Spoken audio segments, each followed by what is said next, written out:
అని అమలు చేసిన మిత్రులారా, ఈ 4 పథకాలే కాదు, ఈరోజు మీ నాయకుడు పొంగులేటి శ్రీనివాసరెడ్డి గారి ఆధ్వర్యంలో ఉన్న గృహ నిర్మాణ శాఖలో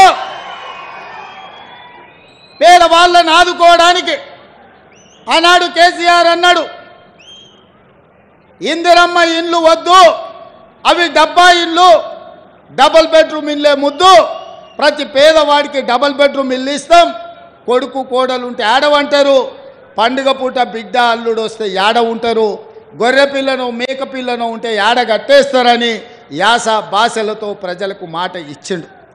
మరి 10 ఏళ్ళల్లో ఈడున్న అందరినీ గ్రామాలలో ఆడుతున్నా, మీకు ఎవరికైనా డబుల్ బెడ్రూమ్ ఇల్లు ఇచ్చిండా? ఎవరికైనా డబుల్ బెడ్రూమ్ ఇల్లు ఇచ్చిండా? మరి ఎవరికి డబుల్ బెడ్రూమ్ ఇవ్వకపోతే 10 ఏళ్ళు ఈ ప్రజలు ఇల్లు లేకుండా ఉండాల్సిందేనా? కేసీఆర్ ముఖ్యమంత్రి అయినప్పుడు 10 ఏళ్ళ పిల్లగాడు లాగు తోడుకున్నాడు, ఇవాళ పాయింట్ వేసుకొని పంచ కట్టుకొని పెళ్లి చేసుకొని పిల్లల్ని కంటున్నాడు. మళ్ళీ వాళ్ళకి ఇల్లు అక్కర్లేదా? అందుకే ఇవాళ ఇల్లు లేని పేదవాడికి, పెళ్ళైన ప్రతి పిల్లవాడికి ఇందిరమ్మ ఇల్లు ఇవ్వాలని 4.5 లక్షల ఇండ్లు 22,500 కోట్లతోటి ఇవాళ భద్రాచలంలో మీ పేదోళ్ళని ఆదుకోవడానికి, మీ పేదల ఆత్మగౌరవంతో బ్రతకడానికి మీ ఇల్లు మీకు ఉండాలి, మీ ఇంటి ముందర మీరు కూర్చేసుకొని కాళ్ళ మీద కాలేసుకొని కూర్చోవాలి అని ఇవాళ ఇందిరమ్మ ఇండ్ల పథకాన్ని ఇవాళ మీ ప్రాంతంలో ఖమ్మం జిల్లాలో ప్రారంభించిన మిత్రులారా, ఇవాళ మేం మంచి చేస్తుంటే చూడబుద్ధి కాక, చూసి ఓర్వలేక రోజు శాపనార్థాలు పెడుతున్నారు తండ్రి కొడుకులు, మామ అల్లుడు, అయ్యా బిడ్డ అందరూ.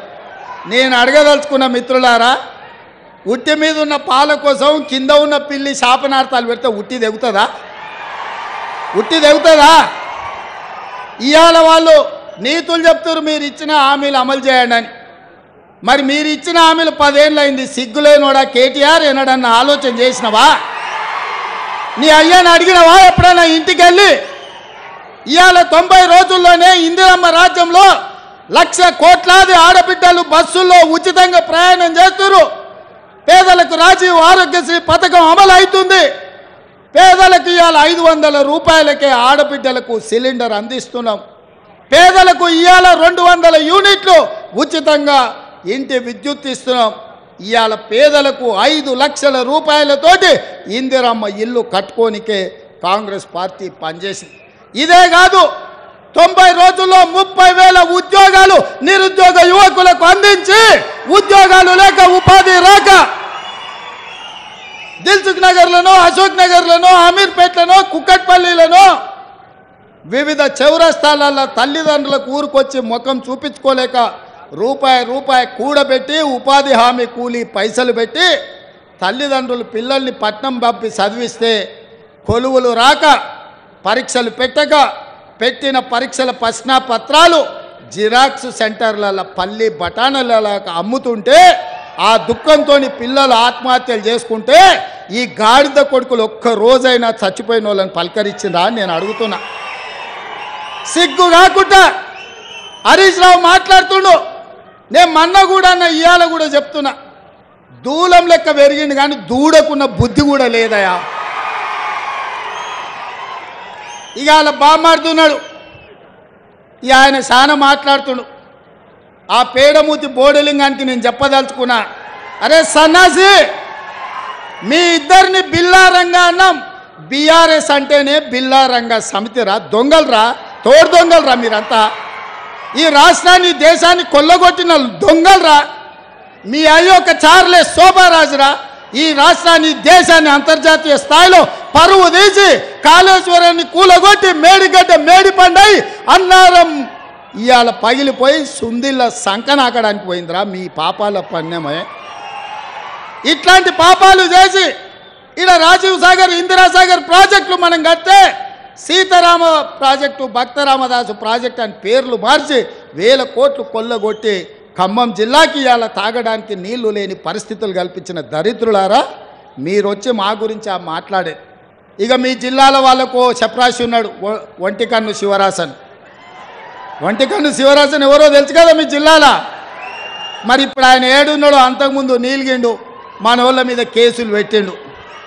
ఇవాళ అందుకే మిత్రులారా మీరు ఆలోచన చేయండి. బీఆర్ఎస్ బీజేపీ కుమ్ముక్కైంది. ఇవాళ వాళ్ళిద్దరు ఒక్కటై కాంగ్రెస్ను ఓడించాలని కుట్రలు చేస్తారు. బీజేపీలు 9 సీట్లు ప్రకటించారు. బీఆర్ఎస్ వాళ్ళు ఆ సీట్లలో అభ్యర్థులను ఎవరిని ప్రకటిస్తలేరు. ఎందుకంటే వాళ్ళు పోయి ప్రచారం చేసుకోవాలి. బీఆర్ఎస్ వాడు కూడా 4 సీట్లు ప్రకటించాడు. ఆడ కూడా బీజేపీ వాడు టికెట్లు ప్రకటిస్తలేడు. వీళ్ళ అవగాహన ఎట్లుందో చూడండి. ఎందుకే నామనాగేశ్వరరావుకి టికెట్ ఇవ్వవా? ఖమ్మం జిల్లాలో ఎందుకో ప్రకటించలేదు? ఎందుకు ప్రకటించలే?